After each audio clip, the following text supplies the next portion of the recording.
तो आज हम एक ऐसी किताब की दुनिया में उतर रहे हैं जो सिर्फ एक कहानी नहीं बल्कि इतिहास का एक दर्दनाक पन्ना है। किताब का नाम है 84 और इसके लेखक हैं सत्यव्यास। अब सत्यव्यास का नाम सुनते ही कई लोगों को उनकी मशहूर और मजेदार किताब बनारस टॉकीज याद आती है। बिल्कुल। लेकिन मैं पहली बता दूं, 84 उस दुनिया से बिल्कुल अलग है। ये कोई हल्की फुल्की कहानी नहीं है, बल्कि 1984 के सिख विरोधी दंगों की आग में झुलसती एक प्रेम कहानी है। सही कहा। तो चलिए इस कहानी की परतों को खोलते हैं और समझते हैं कि ये आज भी इतनी जरूरी क्यों है। बिल्कुल। और यहाँ सबसे दिलचस्प बात यह है कि ये किताब अपने कैनवस को सिर्फ एक प्रेम कहानी तक सीमित नहीं रखती। अच्छा। ये उस ऐतिहासिक और दर्दनाक दौर का एक आईना बन जाती है जब प्रधानमंत्री इंदिरा गांधी की हत्या के बाद देश के कई हिस्से, खासकर दिल्ली और बोकारो जैसे शहर, नफरत की आग में जल उठे थे। इस किताब का प्रभाव इतना गहरा है कि इस पर एक प्रशंसित वेब सीरीज ग्रहण भी बन चुकी है। हाँ, ग्रहण भी इसी पर आधारित है। हाँ, तो आज हमारा मकसद सिर्फ कहानी सुनाना नहीं है। नहीं, हम ये समझने की कोशिश करेंगे कि कैसे एक व्यक्तिगत एक मासूम सी प्रेम कहानी एक बहुत बड़ी राष्ट्रीय त्रासदी का दस्तावेज बन जाती है। और ये भी देखेंगे कि जब समाज टूटता है तो इंसानियत के सबसे मुश्किल सवाल कैसे सिर उठाते हैं और प्यार को किन इम्तिहानों से गुजरना पड़ता है। तो कहानी हमें ले चलती है 1984 के बोकारो शहर में, जो अब झारखंड का हिस्सा है। हाँ, एक शांत सा मोहल्ला जहाँ सब एक दूसरे को जानते हैं। कहानी के दिल में दो किरदार हैं और उनका कॉन्ट्रास्ट मुझे बहुत दिलचस्प लगा। एक तरफ है ऋषि, भूगर्भ विज्ञान का एक होनहार छात्र। वो शांत है, किताबी है, जिसे मोहल्ले के लोग सबसे शरीफ लड़का मानते हैं। और दूसरी तरफ है मनु, एक सिख परिवार की चुलबुली जिंदादिल लड़की। बिल्कुल। दोनों बचपन के दोस्त हैं और उनकी दोस्ती अब एक अनकहे प्यार में बदल रही है। हाँ, उस दौर का प्यार। हाँ, जहाँ चिट्ठियाँ नहीं लिखी जाती, जहाँ बातें नज़रों से होती हैं, एक दूसरे को देखने के बहाने ढूंढे जाते हैं, छत पर कपड़े सुखाने के बहाने एक झलक पाने की कोशिश होती है। सही कहा। उनकी दुनिया बहुत छोटी और मासूम है। कॉलेज, दोस्त और बस मोहल्ले की रोजमर्रा की जिंदगी। बिल्कुल। लेखक ने इस शांति को बहुत धीरे धीरे, बहुत इत्मीनान से बुना है। ऐसा क्यों लगता आपको? क्यों त्रासदी पर आने से पहले सामान्य जीवन को इतना विस्तार दिया गया है? ये एक बहुत ही सोचा समझा साहित्यिक तरीका है। लेखक का ये तरीका कमाल का है। अच्छा। वो पहले पाठक को उस शांत रोजमर्रा की जिंदगी का आदी बनाते हैं। किरदारों की छोटी छोटी खुशियों, उनकी उम्मीदों से जोड़ते हैं। हमें ऋषि और मनु की दुनिया से प्यार हो जाता है। और फिर जब उस दुनिया पर नफरत का पहाड़ टूटता है तो उसका असर सीधे दिल पर होता है। सही बात है। अगर कहानी सीधे दंगों से शुरू होती तो शायद ये सिर्फ एक रिपोर्ट बन के रह जाती, लेकिन इस शांत भरे माहौल की वजह से ये एक व्यक्तिगत त्रासदी बन जाती है जिसे हम महसूस कर पाते हैं। हम जानते हैं कि क्या खो रहा है। बिल्कुल, हम जानते हैं कि क्या खो रहा है। लेखक पहले एक खूबसूरत तस्वीर बनाता है सिर्फ इसलिए ताकि जब वो उसे फाड़े तो हमें उसका दर्द ज्यादा महसूस हो। हाँ, बिल्कुल। और फिर उस शांत तस्वीर पर एक तारीख आती है जो सब कुछ बदल देती है। 31 अक्टूबर 1984। हाँ, प्रधानमंत्री इंदिरा गांधी की उनके सिख अंगरक्षकों द्वारा हत्या कर दी जाती है। ये खबर रेडियो और टीवी पर फैलती है और पूरे देश में एक सदमे और गुस्से की लहर दौड़ जाती है। हवा में जो शांति थी वो अचानक एक भारी डरावने तनाव में बदल जाती है। और ये तनाव बहुत जल्दी नफरत में तब्दील हो जाता है। दिल्ली से हिंसा की जो लपटें उठती हैं वो बोकारो जैसे छोटे शहरों तक भी पहुंच जाती हैं। हाँ, अचानक सिख समुदाय को निशाना बनाया जाने लगता है।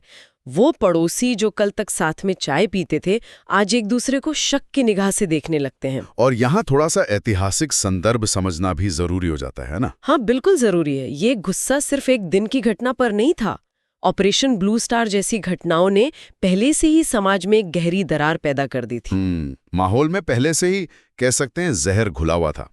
इंदिरा गांधी की हत्या उस चिंगारी का काम करती है जो एक सुलगते हुए बारूद के ढेर को भड़का देती है। और ये उपन्यास यही दिखाता है कि कैसे राजनीतिक तनाव एक मौके का इंतजार करता है और फिर आम लोगों की जिंदगी को जलाकर राख कर देता है। ये एक भयावह तस्वीर है। ऋषि और मनु की वो मासूम दुनिया एक ही पल में खौफ और नफरत से भर जाती है। वो लोग जिन्हें वो चाचा और भैया कहकर बुलाते थे अब हाथों में तलवारें और मशाले लिए घूम रहे हैं। हाँ, यहाँ पर कहानी सिर्फ किरदारों की नहीं रहती, ये उस भीड़ की मानसिकता की कहानी बन जाती है। बिल्कुल। ये एक बड़ा सवाल उठाती है कि भीड़ का मनोविज्ञान कैसे काम करता है। जब लोग एक समूह का हिस्सा बन जाते हैं तो उनकी व्यक्तिगत पहचान, उनकी नैतिकता वो कहीं खो जाती है। एक हम और वो की भावना इतनी हावी हो जाती है कि इंसान अपने पड़ोसी को सिर्फ उसकी धार्मिक पहचान से देखने लगता है।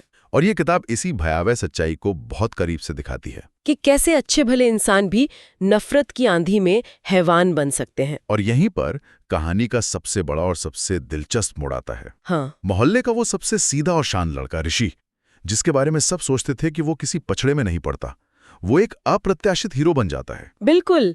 उसे पता चलता है कि दंगाई मनु के घर को निशाना बनाने वाले हैं। और ये हीरो बनना कोई फिल्मी नहीं है ना? नहीं, बिल्कुल नहीं। लेखक बहुत खूबसूरती से दिखाते हैं कि उसके अंदर भी डर है, वो कांप रहा है, उसे अपनी जान का खतरा महसूस हो रहा है। वो कोई सुपरमैन नहीं है, बल्कि एक साधारण इंसान है जो अपने प्यार को बचाने के लिए असाधारण हिम्मत दिखाता है।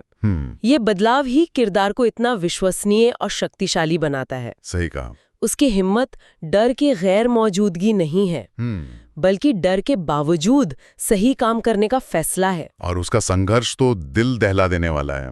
वो दंगाइयों की भीड़ में घुल जाता है, उन लोगों का सामना करता है जिन्हें वो शायद बचपन से जानता था। हाँ? वो मनु और उसके परिवार को बचाने की हर मुमकिन कोशिश करता है। उन्हें अपने घर की छत पर छुपाता है, उनके लिए रात के अंधेरे में खाने का इंतजाम करता है। हर पल मौत का साया मंडरा रहा है। बिल्कुल। इस खौफ के बीच एक सीन है जो मेरे दिमाग में अटक गया है। कौन सा? जब मनु ऋषि से पूछती है, तुम नहीं होते तो हमारा क्या होता? और ऋषि कांपती आवाज में जवाब देता है, अगर तुम नहीं होती तो मेरा क्या होता? वाह! उस एक पल में पूरी कायनात उन दो लोगों के बीच सिमट जाती है।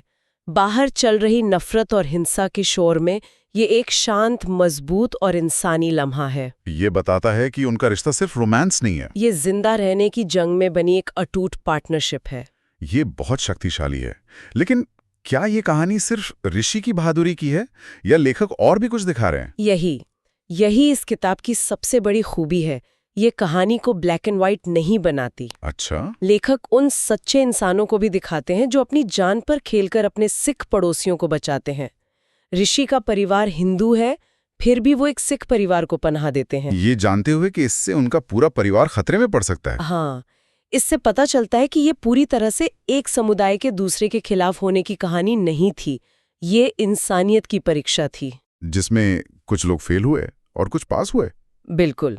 तो ये कहानी नफरत के साथ साथ इंसानियत की भी है। हाँ, और स्रोत बताते हैं कि लेखक ने इस पर बहुत गहरी रिसर्च की है। उन्होंने उस दौर के लोगों से बात की, घटनाओं को समझा। इसलिए किताब में दिखाई गई हिम्मत की कहानियां सिर्फ कल्पना नहीं है, बल्कि उस दौर की सच्चाई का प्रतिबिंब है। बिल्कुल। ये दिखाती है कि अच्छाई कितनी खतरनाक और मुश्किल थी। ऋषि के परिवार को भी समाज से बहिष्कृत होने का डर था, उन्हें भी धमकियां मिल रही थीं। ये इंसानियत की कोई आसान परीक्षा नहीं थी। तो इस पूरी तबाही और हिम्मत की कहानी के बाद लेखक हमें कहाँ लाकर छोड़ता है? क्या नफरत पर प्यार की एक आसान सी जीत होती है, या अंत इससे कहीं ज्यादा जटिल है? अंत बहुत यथार्थवादी है। दंगे खत्म होते हैं, मनु का परिवार बच जाता है, लेकिन वो अपना घर, अपनी सुरक्षा का एहसास, समाज पर अपना भरोसा सब कुछ खो चुके होते हैं। सीखते हैं। सही बात है। भले ही ऋषि और मनु साथ हैं, लेकिन दंगों के जख्म और वो खौफनाक यादें हमेशा उनकी आत्मा का हिस्सा रहेंगी। दुनिया उनके लिए पहले जैसी कभी नहीं हो सकती। तो उनका साथ रहना प्यार की जीत तो है, पर ये एक ऐसी जीत है जिस पर गहरे घावों के निशान है।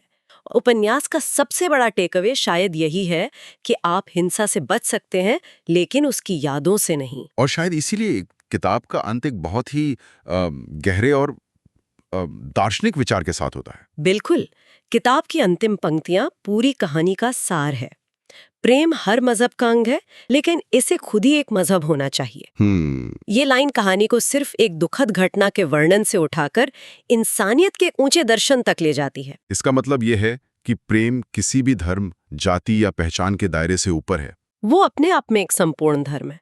जब नफरत धर्म का सहारा लेकर फैलती है, तो उसका जवाब सिर्फ प्रेम हो सकता है, जो किसी भी पहचान में बंधा नहीं होता। तो अगर हम आज की इस पूरी चर्चा को समेटें, तो 84 से मुख्य टेकअवेज क्या हैं? मेरे लिए तो पहला ये है कि यह सिर्फ ऋषि और मनु की प्रेम कहानी नहीं है। बिल्कुल नहीं। यह इस बात की कहानी है कि कैसे इतिहास और राजनीति आम लोगों की जिंदगी के बिस्तरों में घुसकर उन्हें हमेशा के लिए बदल देती है। और दूसरा टेक अवे ये है कि नायक कोई आसमान से नहीं उतरता। नायक हमारे बीच का ही कोई साधारण इंसान होता है जो असाधारण परिस्थितियों में अपनी इंसानियत को बचाए रखने का मुश्किल फैसला लेता है। ऋषि की कहानी हमें यही सिखाती है। बिल्कुल। और तीसरा और शायद सबसे जरूरी टेक अवे ये है कि नफरत की आग भले ही बहुत तेजी से फैलती है, लेकिन प्यार और इंसानियत की लौ अगर छोटी भी हो तो वो सबसे घने अंधेरे में भी उम्मीद की रोशनी जलाए रख सकती है। लेकिन उस लौ की एक कीमत होती है, और वो कीमत है जख्मों के साथ जीना। ये एक बहुत गहरी और जरूरी कहानी है। और ये कहानी हमारे लिए एक सवाल भी छोड़ जाती है जिस पर हम सभी को सोचना चाहिए। क्या सवाल? जब समाज में सामूहिक नफरत फैलाई जाती है, जब भीड़ किसी एक पहचान के खिलाफ हो जाती है, तो एक व्यक्ति की नैतिक जिम्मेदारी क्या होती है? क्या खामोश रहकर अपनी और अपने परिवार की सुरक्षा करना समझदारी है, या फिर ऋषि की तरह सब कुछ दांव पर लगाकर किसी बेगुनाह की जान बचाना ही इंसान होने का असली मतलब है? हाँ, जब नफरत की आंधी चलती है तो एक इंसान के तौर पर हमारी जगह कहाँ होती है उस आंधी में? उसके सामने या किसी कोने में छिपकर उसके गुजरने का इंतजार करते हुए? ये एक ऐसा सवाल है जिसका जवाब इतिहास हमसे बार बार पूछता है।